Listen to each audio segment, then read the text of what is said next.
Arribats a aquesta hora, el que volem fer és conversar amb la Maite Carrera. Ja la tenim aquí. Molt bon dia, Maite, benvinguda. Hola, bon dia. Ella és la promotora d'aquest intercanvi de les 40 i picos, de què us parlàvem en fer el sumari del programa. És una iniciativa que ja es va dur a terme el passat 16 de gener a la Girada, però per qui no se'n va assabentar, qui no va estar al cas, m'agradaria tornar-la a explicar, Maite. Què és això de l'intercanvi de les 40 i picos? Bueno, aviam, això és una idea que neix d'una necessitat personal.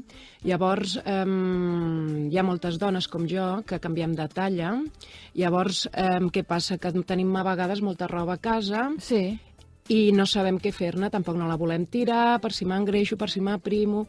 Llavors vaig pensar, bueno, si s'organitza un intercanvi en algun lloc, doncs es pot aprofitar aquesta roba, la podem intercanviar entre nosaltres, i llavors, bueno, doncs vaig proposar-ho a l'Associació de Veïns de la Girada i bueno, doncs ho vam fer el 16 de gener. El que passa que aquell dia hi havia moltes activitats a Vilafranca per les festes de Sant Raimon i, bueno, doncs clar, hi havia una botifarrada, i què passa? Que no va haver-hi molta afluència de gent. Ara, també es pot dir que la gent que va venir va sortir tothom molt content perquè, bueno, doncs tothom va trobar coses molt xules i tal, i llavors, doncs, bueno, havíem pensat de tornar a repetir l'experiència i fins i tot fer-ho itinerant, vull dir, anar-ho fent sempre, vull dir, cada 2 mesos o cada 3 mesos, amb associacions, amb pobles, vull dir, és una proposta.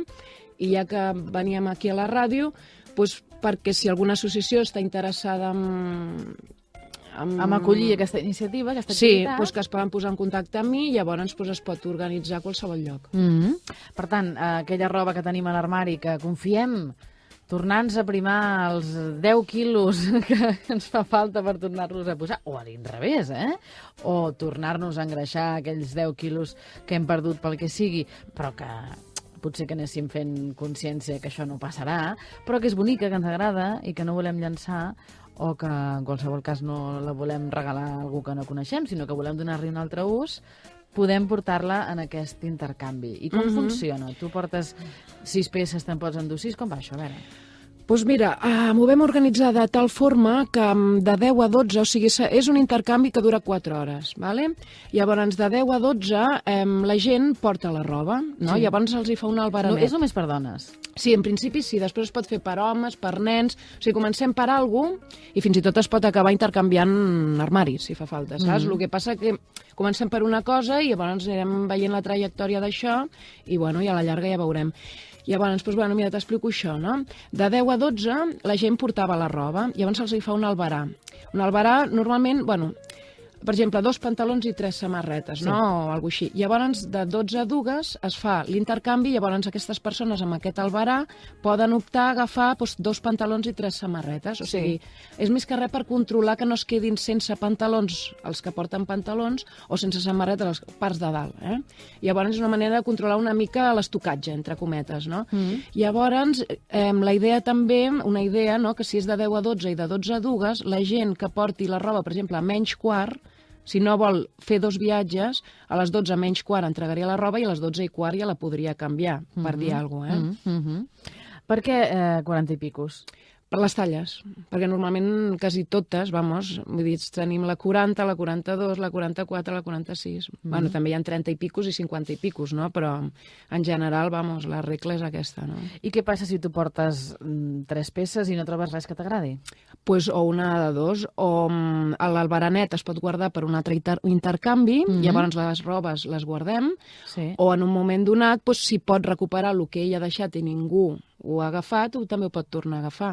El que passa que, clar, ja és prometre massa, no? Perquè quan ja entregues la roba, ja com si diguéssim, et quedes o amb l'albaranet, no?, que pot ser per un altre intercanvi, o si no, clar, la roba aquella igual alguna persona la pot aprofitar, no? De fet, darrere d'aquesta iniciativa, Maite, hi ha tota una filosofia. Ah, i tant, i tant. Sí, sí. La filosofia de l'intercanvi, a veure, és no reciclar, sinó reutilitzar. O sigui, ja reciclar ja és una cosa, per mi, almenys és una cosa ja que jo la porto fent des dels 18 anys, i ja en tinc 36, vull dir, i realment és millor reutilitzar que reciclar. Vull dir, a vegades amb reportatges amb alemans i tal, important, perquè, aviam, reciclar està molt bé, però reciclar comporta fabricar, destruir, transformar i tornar a fabricar. Llavors, clar, és un procés molt més costós que no pas donar-li una vida molt llarga, una cosa fabricada, que pugui passar no de 2 mans, 3 mans, les mans que facin falta fins que quedi realment inutilitzada, que realment allò ja dius, esto ni para trapos. No? Sí, però sí que és cert que ara fem durar les coses menys del que es feien durar abans, eh? I tant, i tant. Aquells abrics que duraven anys i anys i anys. I tant, i jo tinc coses de les meves besàvies i, bueno... Sí. Però segurament de teves no tantes.